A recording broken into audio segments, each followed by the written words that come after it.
أعوذ بالله من الشيطان الرجيم بسم الله الرحمن الرحيم الحمد لله رب العالمين والصلاة والسلام على أشرف الأنبياء والمرسلين وعلى آله وصحبه أجمعين سبحانك لا علم لنا إلا ما علمتنا إنك أنت الحكيم وتب علينا إنك أنت التواب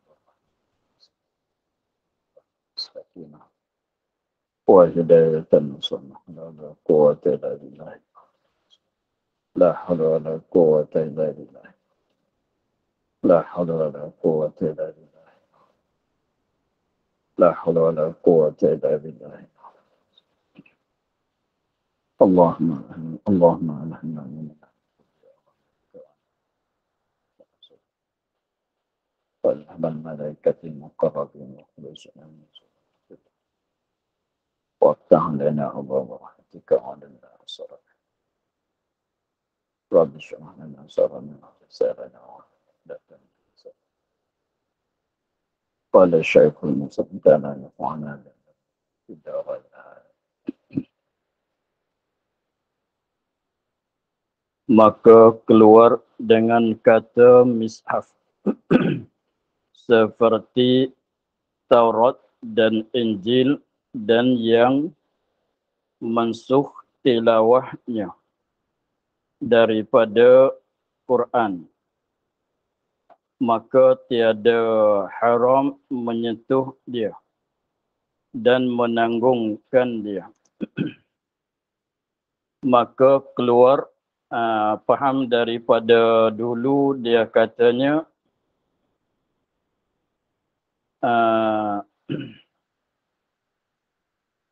dan menanggung mishaf dan menyentuh waraknya.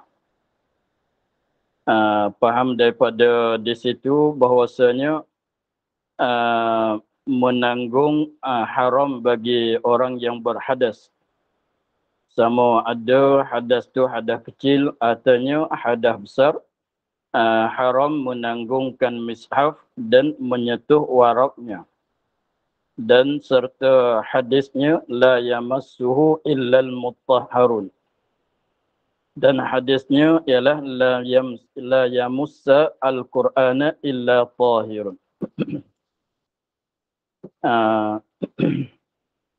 Maka keluar dengan kata mishaf, keluar dengan kata mishaf keluar daripada hukum haram. Keluar daripada hukum haram dengan kata mishaf pada kata dulu dan menanggung mishaf dan menyentuh waraknya, keluar seperti oleh seperti Taurat. Seperti itu fa'il bagi keluar. Taurat, kitab Taurat dan Injil, maka sama juga dia katanya dan yang mansuh tilawah daripada Quran dan yang mansuh tilawahnya daripada Quran, maknanya ayat Quran yang sudah dinasahkan bacaannya. Ayat Quran yang sudah dinasahkan bacaannya. Maknanya dia nasakh ni dengan maknanya ada beberapa bagai. Ayat Quran ada nasakh. Maka setengah daripada bagai nasakh ayat Qurannya ialah dinasahkan suatu ayat digantikan dengan suatu ayat. Dinasahkan suatu hukum dan digantikan dengan satu hukum, seperti katanya qul ya ayyuhal kafirun, pada akhirnya lakum dinukum waliyadin. Maka itu ayat itu diturun sebelum pada ayat memerintahkan berperang. Maka ayat itu tu dinasah dengan ayat perang. Dan setengah daripada bagai ayat Quran yang dinasahnya ialah nasah pada bacaan nasakh pada bacaan dia. Dengan maknanya kalau kita cari tengok dalam mishaf tu, dalam Quran sebuah tu tidak ada. Sebab pada awal-awal tu dia satu ayat daripada ayat-ayat Quran. Tetapi bacaannya sudah dinasakh. Dengan maknanya kalau kita tengok tidak ada. Seperti ayat pada bab zina, asy-syaikhu wasy-syaikhatu idza zanaya fajliduhuma albattata. Farjamuhuma. Maka ayat tu asy-syaikhu wasy-syaikhatu, tapi hukum tu dipakai. Tetapi bacaan dia tu, tilawah tu mana bacaan. Dinasakhkan tilawah daripada Quran. Jadi maknanya dulu pernah jadi suatu ayat daripada ayat-ayat Quran. Tetapi sudah dinasakhkan. Maka ayat yang baca tadi asy-syaikhu wasy-syaikhatu idza zanaya farjamuhuma albattata, maka itu ayat tu sudah dinasakhkan tilawah. Bacaan tu tidak ada.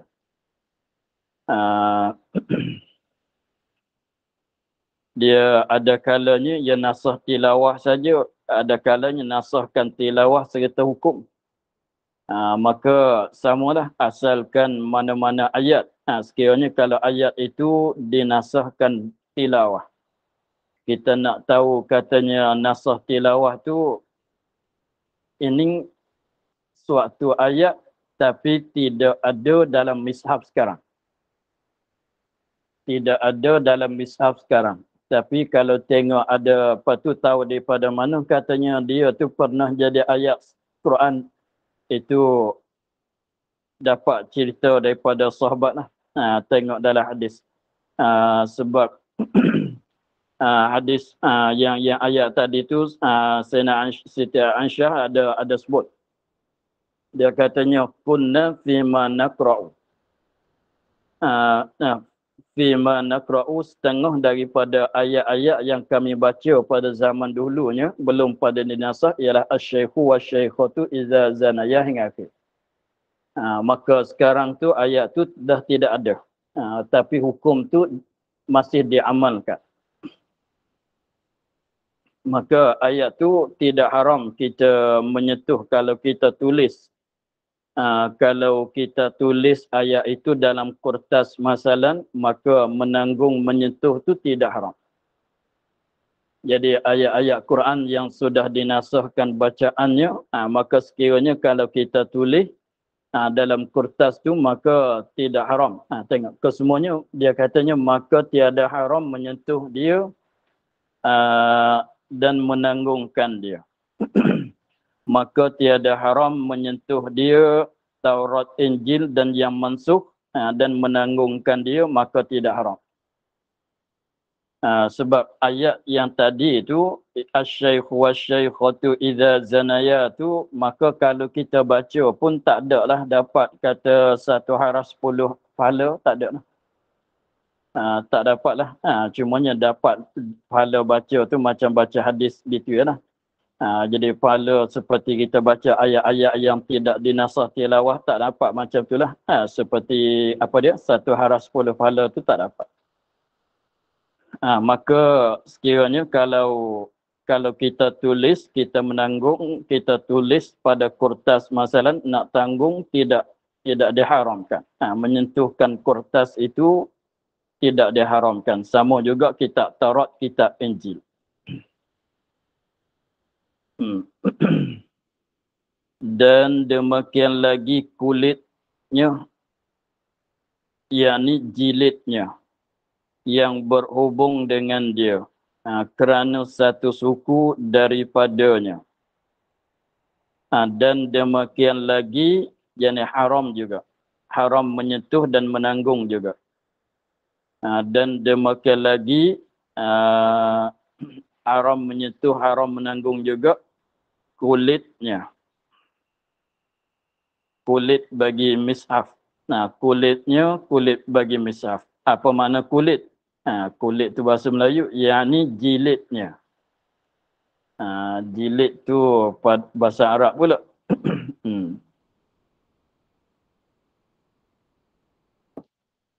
Yang ni yang ni kulit. Ni dia panggil jilid dia.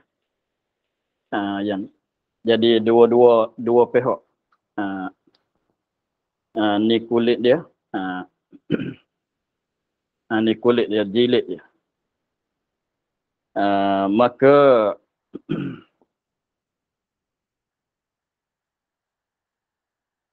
jilid yang berhubung dengan dia dengan mishaf.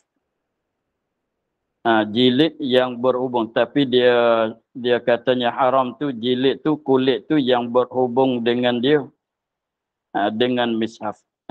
Dengan maknanya kulit ni selama mana ada sekali dengan mishaf, tu dia tobok dia macam ni.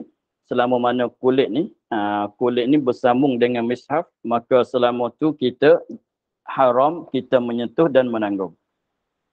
Kerana satu suku ini, kerana jilid itu adalah satu juzuk, satu suku, satu bahagian daripada mishaf.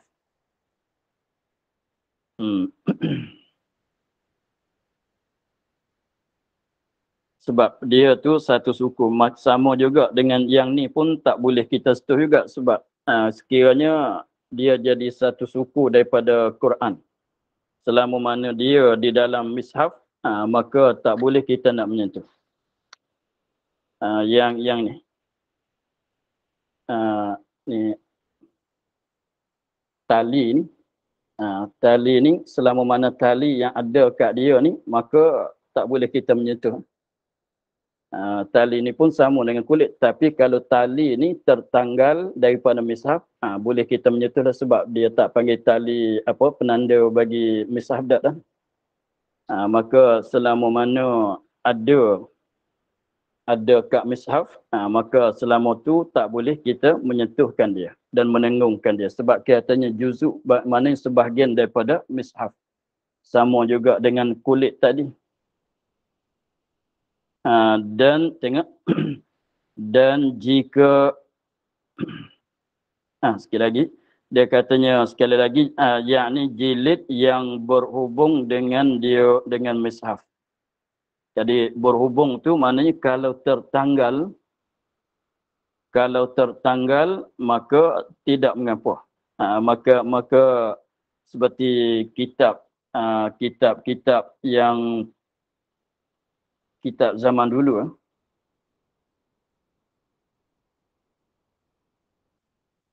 ya. Ni dia nak bagi nampak rupa. Dia kitab zaman dulu, dia dia boleh buang begini. Boleh asingnya begini. Boleh asingnya begini. Lepas tu ini jilid dia. Ini jilid dia. Tapi ini kitab lah. Tapi kalau kita letak mishaf dalam ni, letak mishaf dalam ni, maka kulit ni pun haram kita sentuh, haram kita menanggung. Tapi kalau kita buang, tak panggil kulit Quran, maka tak mengapa. Boleh kita nak menyentuh.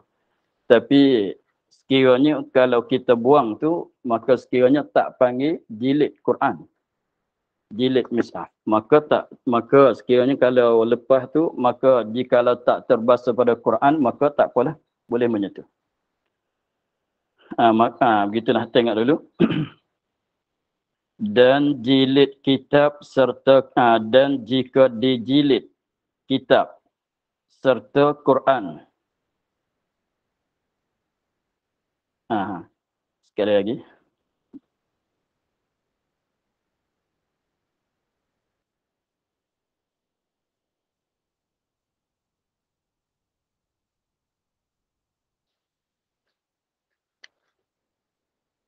Jadi kulit jilid macam ni.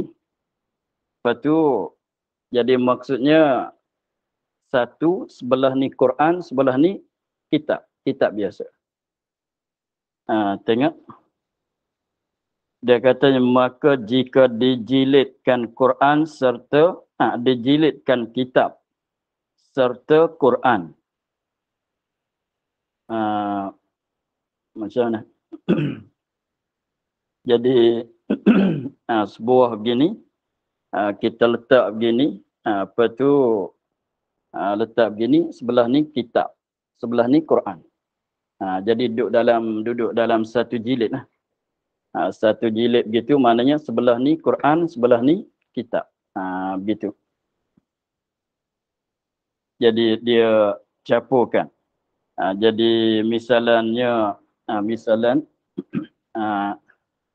ini kitab, lepas tu ini mishaf. Ini mishaf. Lepas tu kita buat jadi satu jilid. Kita buat jadi satu jilid, kita buat begini. Kita buat begini, maknanya yang putih ni jilid lah. Yang putih ni jilid. Sebelah ni mishaf, sebelah ni kitab. Begitu. Dia boleh nak buat begitu. Nisbah hukum tu tak mengapa boleh. Maka ni kita katanya yang putih ni jilid lah. Lepas tu yang ni mishaf, yang ni kitab dalam satu jilid.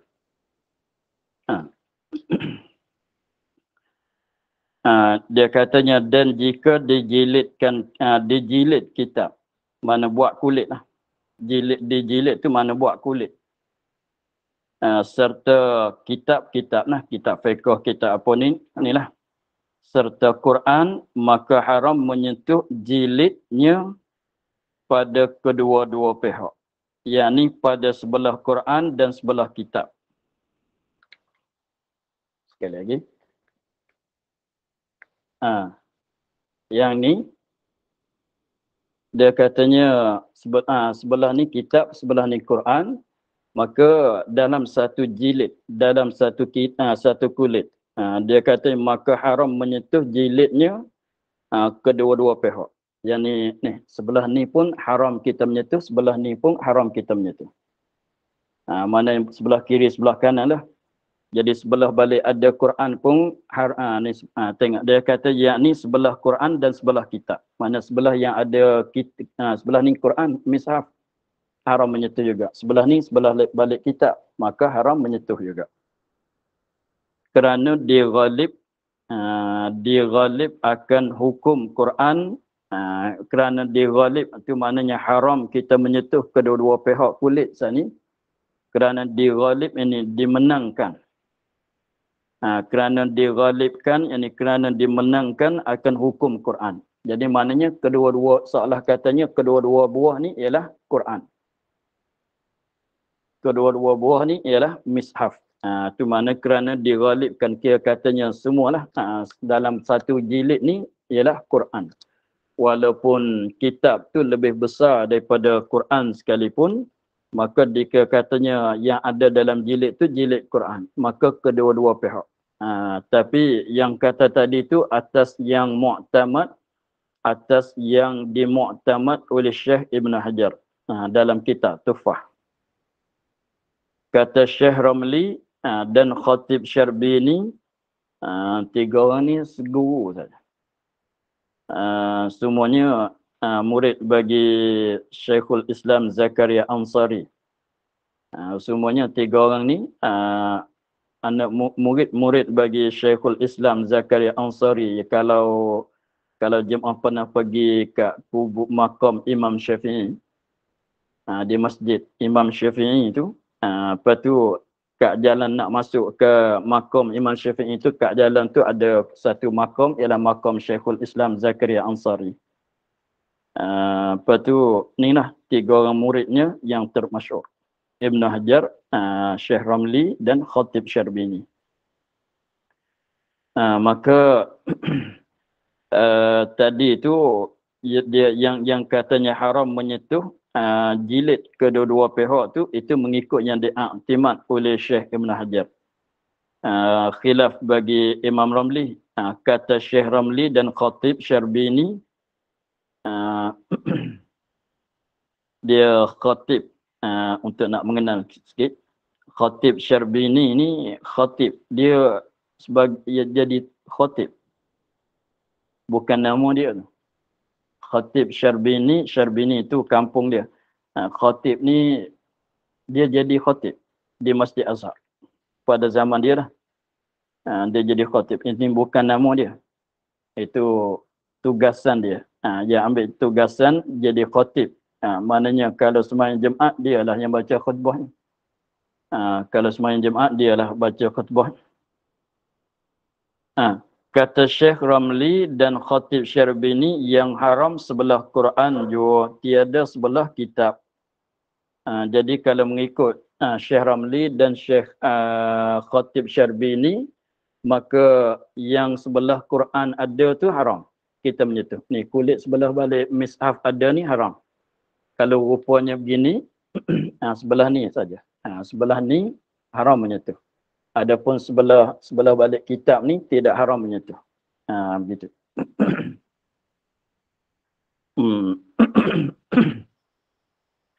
Tapi keadaannya kita ulama sebelah balik Saudi, Yaman, Tanah Melayu, mazhab Syafi'i, sekiranya kalau melawan ni di antara Syekh Ibn Hajar dan Imam Ramli, kita utamakan pendapat bagi Syekh Ibn Hajar.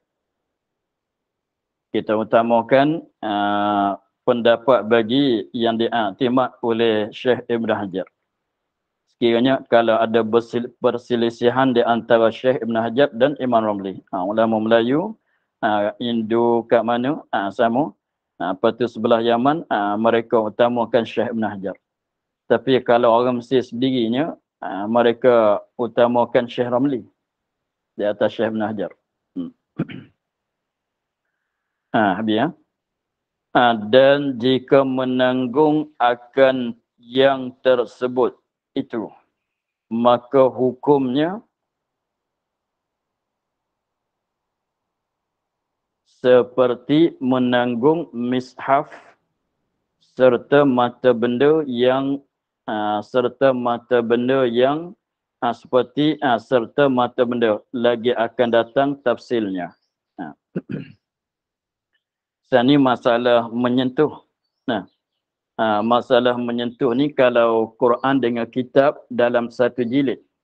Dia gabungkan Quran dengan mishaf dalam satu jilid, maka mengikut masalah menyentuh dulu. Tadi sana itu masalah menyentuh.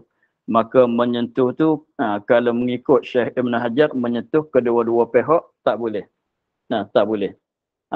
Tapi mengikut Syekh Ramli itu menyentuh sebelah balik kitab tu tidak ada haram. Hanya yang haram tu ialah menyentuh sebelah balik yang sebelah ada mishaf tu saja.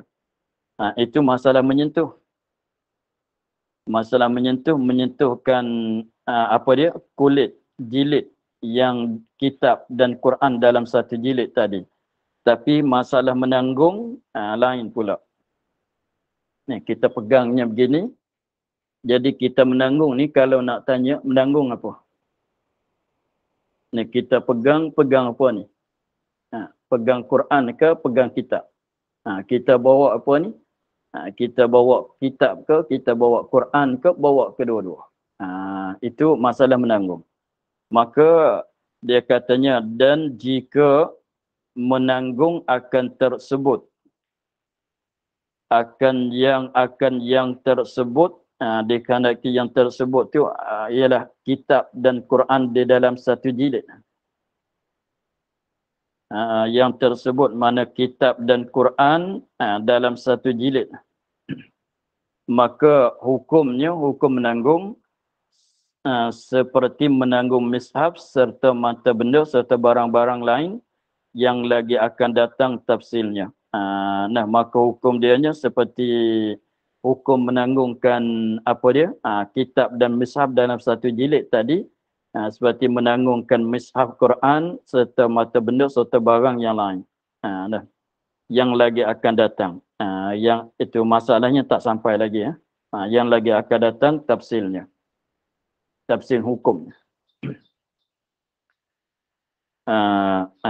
Gitu ya.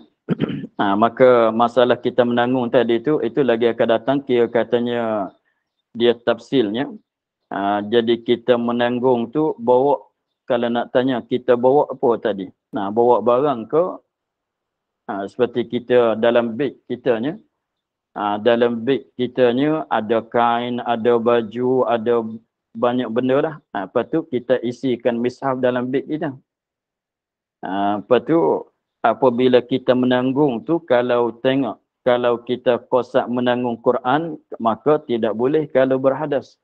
Kalau kosak dalam beg bawa apa tu? Bawa kain baju masalan, maka Quran tu atas jalan tumpanan saja, maka tak mengapa. Itu insya-Allah lagi akan datang akan tafsilnya. Maka masalah kitab dengan Quran dijilid dengan satu jilid, hukumnya sama. InsyaAllah lagi akan datang. Adapun jilid yang tercerai daripada mishaf. Jilid yang tercerai daripada mishaf. Maka jika tu kulit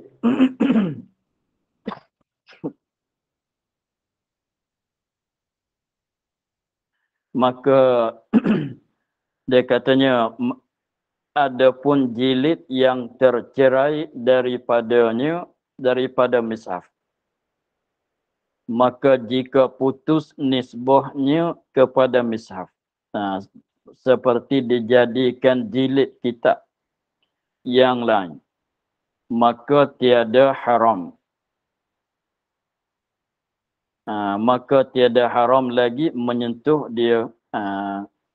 Dan jika belum lagi putus nisbahnya, maka iaitu haram menyentuh dia.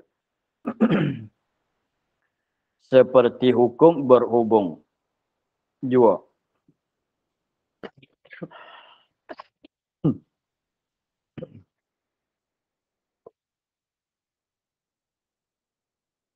Ini kita tengok, ini contohnya, ini jilid mishaf.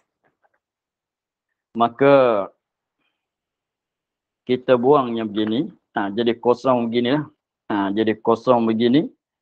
Lepas tu, maka ketika kosong begini, tengok, kita panggil apa? Kulit. Kalau masih dipanggil kulit Quran lagi, kulit mishaf lagi, maka tak boleh kita menyentuh. Kalau masih dipanggil kulit Quran lagi, maka tak boleh kita nak menyentuh. Tetapi kalau kita buat macam ni, ini asalnya kulit Quran. Lepas tu kita ambil sebuah kitab masuk dalam ni. Kita ambil sebuah kitab masuk dalam ni, jadi begini. Maka jadi begini, kalau orang tanya, ni kulit apa? Kulit kitab. Bukan dia kulit Quran. Jadi kulit kitab. Itu maknanya, tengok. Dan adapun jilid yang tercerai, tertanggal, ia jilid daripada mishaf. Maka jika putus nisbahnya kepada mishaf, mana putus terbangsa kepada Quran tu, mishaf tu dah putus. Maknanya kita tak panggil kulit Quran. Tak panggil kulit mishaf, tak panggil kulit Quran. Itu mana jika putus. Jika putus nisbahnya, terbahasa dia kepada mishaf. Nisbahnya, nisbah jilid tu kepada mishaf. Seperti, misal bagi putus nisbah, seperti dijadikan jilid kitab yang lain. Kita misalan kita buangkan daripada mishaf, kita ambil kulit tu, letak kitab dalamnya. Seperti kita ambil beginilah, ambil kitab sebuah, letak dalam kulitnya. Jadi begitu. Jadi begini. Maka kalau kita tanya orang cakap macam mana? Ni kulit apa? Kita jawab kata ini kulit kitab, bukan dia kulit Quran. Ini kulit kitab, bukan dia kulit Quran. Maka apabila jadi kulit kitab, bukan kulit mishaf, tak mengapalah kita nak mengandung, nak menyentuh, nak menanggung. Maka sebab tu dia katanya maka tiada haram lagi menyentuh dia. Tiada haram menyentuh, tiada haram juga menanggung.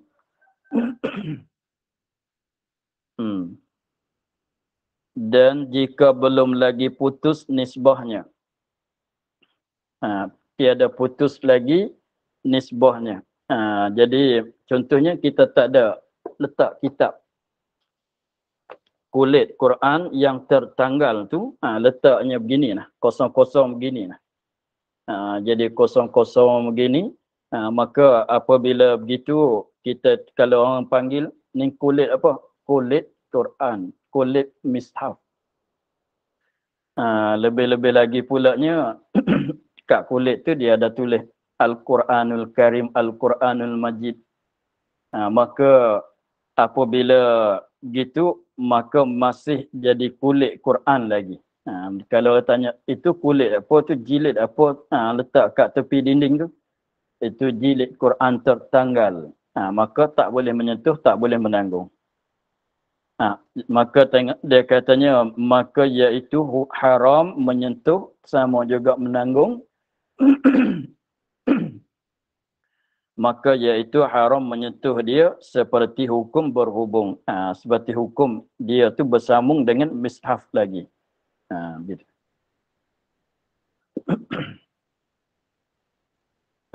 Abi. Dan terkadang harus orang berhadas samu, hadas kecil, hadas besar.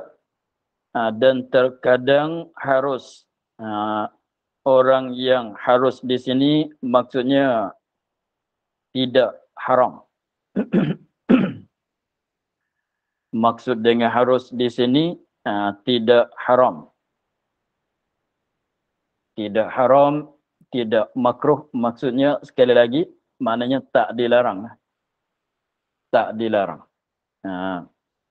Dan terkadang harus orang yang berhadas menyentuh dan menanggung. Jadi menyentuh dan menanggung tu tak diharam, tak dilarangkan.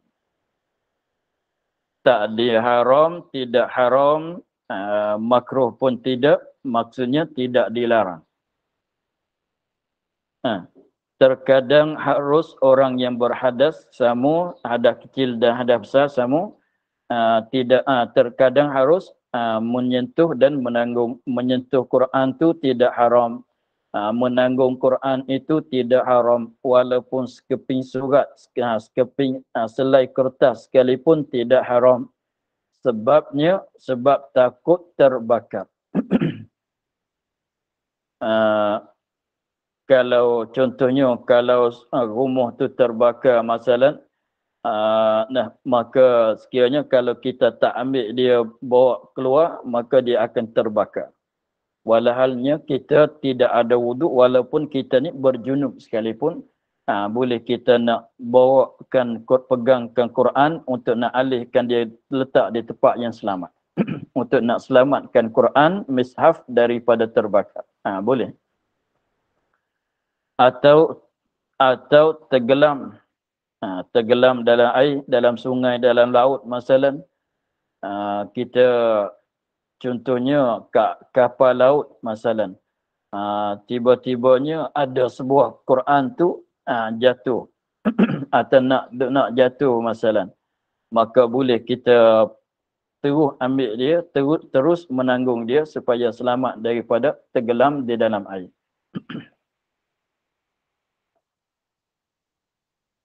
Atau mengeluarkan dia daripada tangan kafir. Mengeluar, contohnya misalnya kita tengok ada seorang kafir tu dia sedang pegang Quran. Kita tengok ada sebuah Quran tu di dalam tangan orang kafir.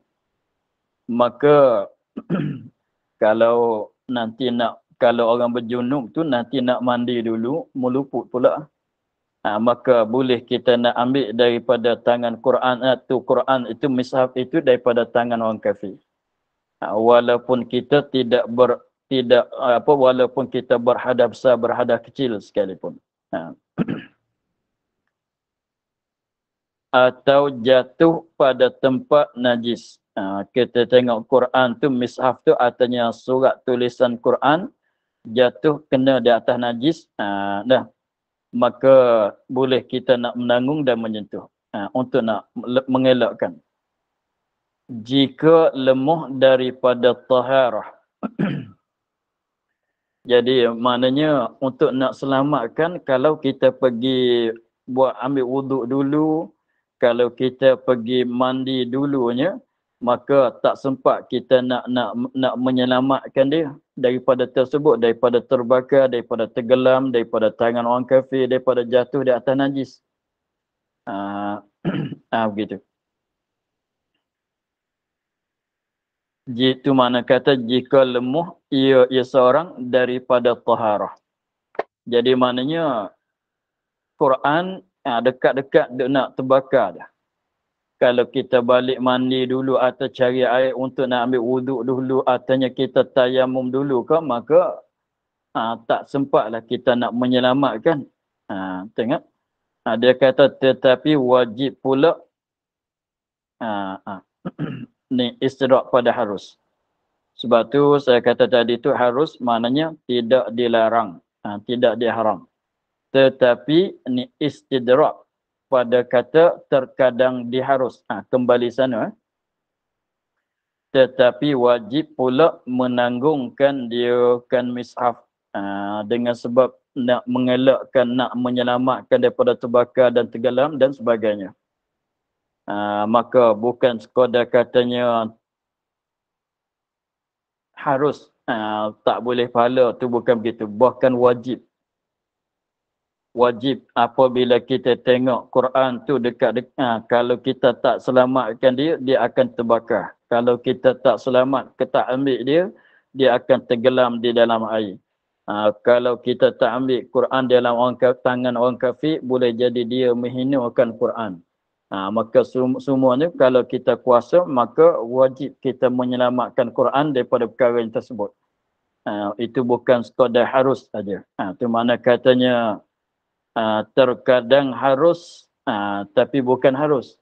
Maknanya jadi wajib. Dan demikian lagi menyentuh dan menanggung akan sarung Quran dan kotaknya yang ada pada keduanya mishaf. Ini sarung atau kotak sama juga dengan beg. Dia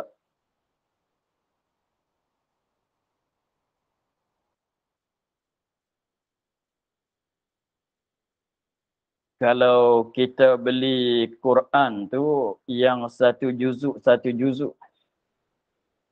Kalau kita beli mishaf tu yang berjuzuk-juzuk, 30 juzuk. Juzuk satu sebuah, juzuk dua sebuah. Biasanya ada.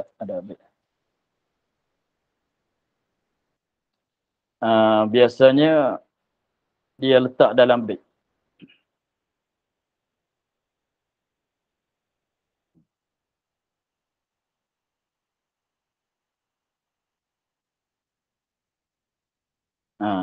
Yang ni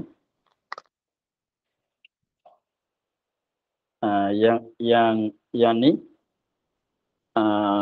ini Quran sebuah-sebuah macam ni. Ni satu juzuk. Ni satu juzuk. Maka ini pada makna sarung dia. Pada makna sarung dia sama juga kalau kotak. Kita beli Quran tu dalam kotak dia. Seperti yang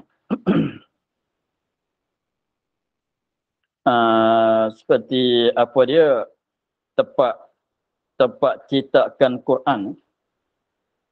Tempat cetakan Quran tu tung dia.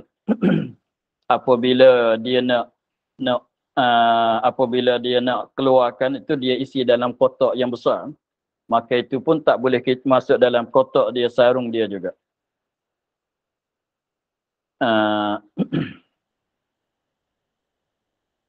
Ha. Dan demikian lagi menyentuh dan menanggung haram menyentuh, dan demikian lagi haram menyentuh dan menanggung akan sarung Quran dan kotaknya. Maknanya bekas itulah yang kita isi Quran tu, yang ada pada keduanya, pada sarung dan kotak tu mishaf. Sebab apa? Kerana serupa ia dengan kulit.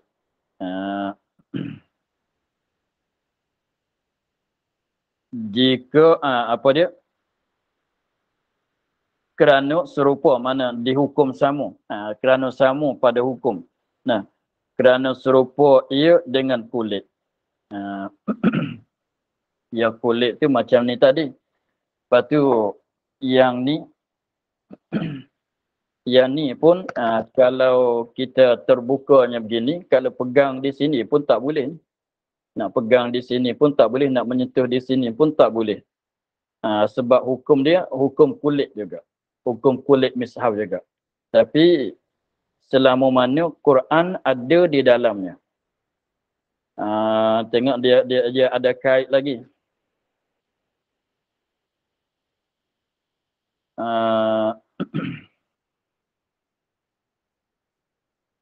Jika ada keduanya sarung dan kulit, sarung dan kotak tadi, jika ada keduanya mana sarung dan kotak tu yang disediakan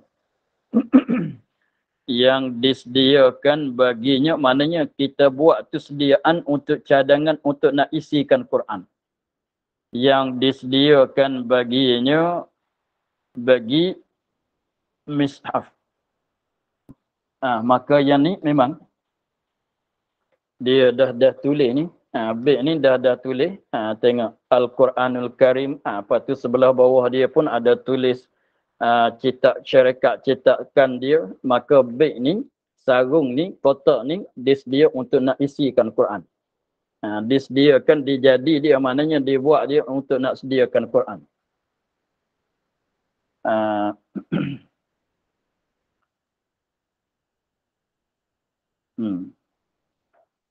Bersalahan jika tiada pada keduanya mishaf.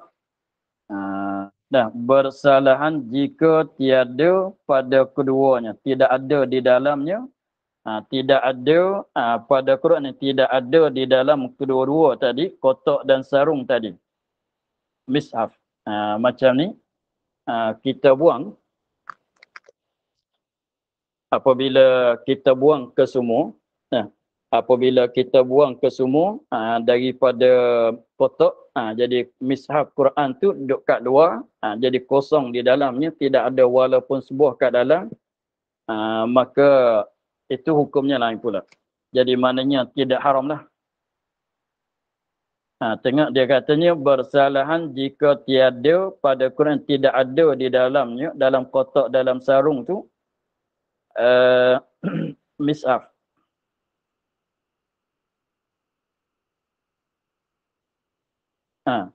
Dan jika bukan yang disediakan bagi keduanya, dan jika bukan yang disediakan, artinya kotak dan sarung tu bukan disedia untuk keduanya, untuk apa dia? Dan jika bukan disediakan keduanya, sarung dan kotak baginya bagi mishaf. Jadi kita katanya benda ni misalnya apa dia panggil?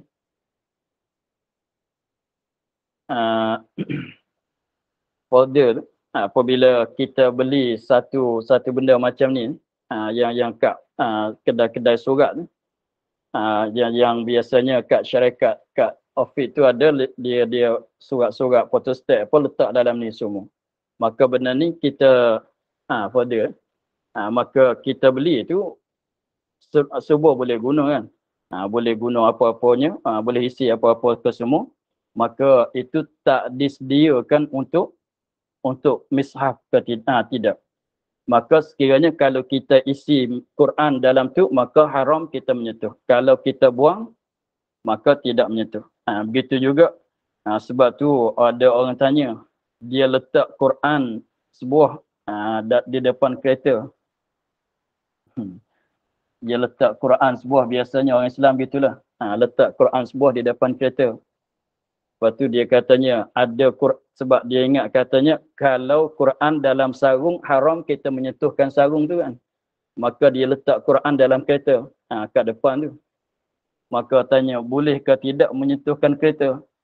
Sebab dalam kereta tu ada simpan Quran. Apa kita nak jawabnya? Ini masalah tu ada orang pernah tanya. Jadi kita kena faham tu. Kereta tu tempat disedia untuk simpan Quran ke? Tempat yang bekas tu, kereta tu sebagai sarung ke atau kotak yang disedia untuk nak simpan Quran ke? Tidak. Maka tak mengapa dah. Tak mengapa dah kita nak menyentuh. Maka di sini pun tengok, maka hukum dua-dua masalah tadi, maka tiada haram. Jika tiada, maknanya sarung Quran, kotak Quran.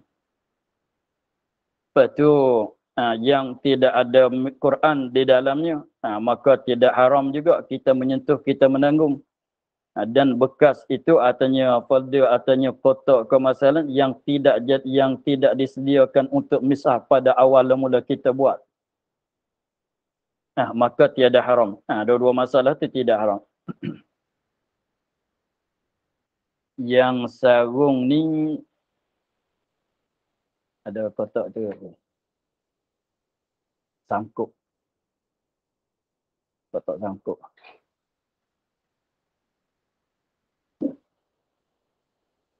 Well.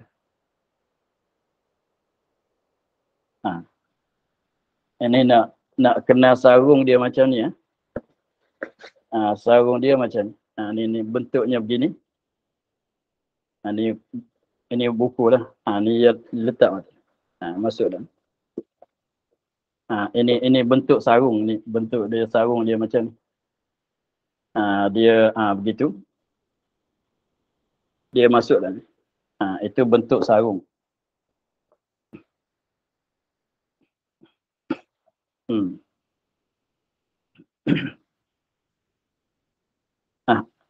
Tetapi jika dikosatkan hanya menanggung sarung atau kotak atau kedua, seperti lagi akan datang tafsilnya,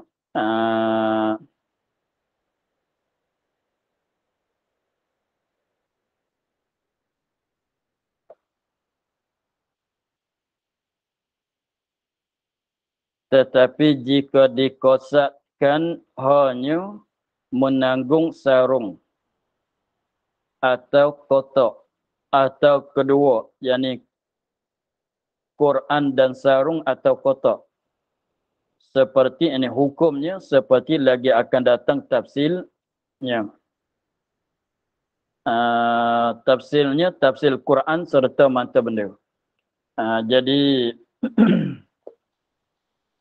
jadi kalau dia kosat san itu masalah dia katanya, tetapi jika dikosatkan hanya menanggungkan sarung. Kalau kita kosat contohnya begini. Ni tidak ada tangkai dia. Misalnya biasanya setengah-setengah tu ada tangkai sini. Tangan dia pak kita pegang. Macam beg. Maka ada tangan dia tempat yang kita pegang. Maka kita pegang yang ni, kita bawa, artinya kita bawa begini, kita bawa begini, kita menanggung begini, maka sekiranya kalau kita kosat menanggungkan sarung saja atau kotak saja, artinya kita kosat menanggungkan kedua. Kalau kosat tu nak bagi jelas, menampaknya orang tanya, apa yang kau bawa? Misalnya kita pegang begini, kalau orang tanya, apa yang kau bawa tu? Saya bawa sarung Quran. Apa yang kau pegang? Sarung, beg. Beg barang katanya. Artinya, atau dia kosat apa dia? Menanggungkan sarung serta mishaf. Artinya kotak serta mishaf. maka sekali lagi dan tetapi jika dikosakkan hanya menanggung sarung atau kotak. Jadi dikosak hanya menanggung sarung, ini sarung saja, tidak masuk, tidak kosak Quran dah. Atau kotak ni kotak sahaja. Atau kedua, yani dikosak menanggung kedua-dua. Atau kedua mana dikosak menanggung kedua mana sarung serta mishaf, kotak serta mishaf. Begitu. Atau kedua maknanya dia kosak menanggung, menanggung tu menanggung sarung dan mishaf atau kotak dan mishaf. Maka hukumnya seperti lagi akan datang tafsirnya, tafsir masalah Quran serta mata benda itu apa menanggung Quran serta mata benda seperti masalah yang tadi juga. Masalah kita dalam beg, kita beg kain baju kita tu kita letakkan sebuah mishaf dalamnya. Maka hukumnya tafsir lagi akan datang.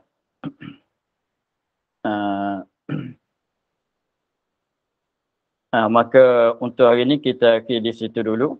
Katanya dan demikian lagi kursi atau rihal yang ada di atasnya mishaf lagi disediakan ia bagi mishaf haram menyentuh dia. Kita akhir di situ. Allahumma alhamdulillahirabbil alamin. A'udzubillahi minasyaitonir rajim. Bismillahirrahmanirrahim. Alhamdulillahirabbil alamin wassalatu wassalamu ala asyrafil anbiya'i wal mursalin wa ala alihi wa sahbihi. اللهم افتح لنا فتوح العارفين ونور قلوبنا من نورك الكريم واجعل عملنا خالصة لوجهك الكريم.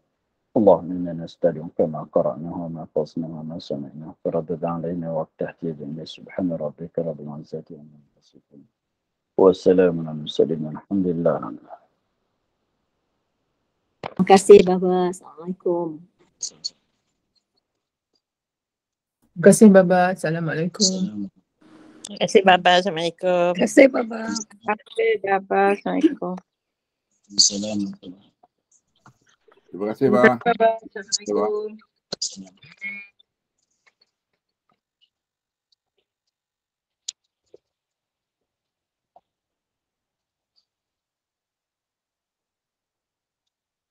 Assalamualaikum warahmatullahi wabarakatuh.